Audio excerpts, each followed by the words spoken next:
अस्सलामुअलैकुम। कल तकरीबन 2:14 उत्ते साडा एक दोस्त खुरम शहजाद इस्लामपुरा मोड़ मुहम्मद अनारा उसके वालद का नाम है मुहम्मद अनार ते जनाब तकरीबन 2 का टाइम आई वो इत्थे दरिया झेलम विच डिग्गा ते विक्टोरिया पुल तो दरिया झेलम चक निज़ाम वाली जी विक्टोरिया पुल है उस उत्तों डिग्गा ते जनाब सारा दिन सान इत्थे हो गया। सारी रात असी इत्थे कड्डी है। ए सारे असी वीर भरा खले हुए हाँ। ए असी रेस्क्यू का नंबर मिलाते पे मंडी बावलदीन वाले दा अगे जेलम वाले कॉल की उन्हें साना नंबर दिता उन्हें आख्या इस नंबर पर रबता करो।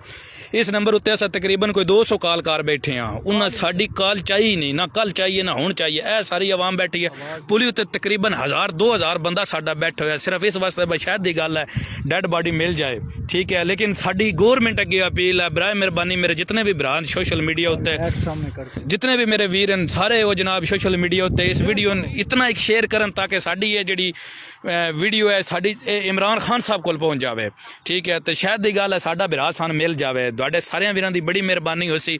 बाय द वे किसी वास्ते अगर नेकी करिए तो रब भी उहदे वास्ते नेकी करदा है। तो तुसी ये इंज समझो भाई एक नेकी करदे पे हो नेकी च हिस्सा पांदे पे हो। बराए मेहरबानी उहदा माँ प्यो भी बड़ा परेशान है। जितने मेरे वीर हैं सारे अगे रिक्वेस्ट है बराए मेहरबानी इस वीडियो ज़्यादा तो ज़्यादा शेयर किया जाए।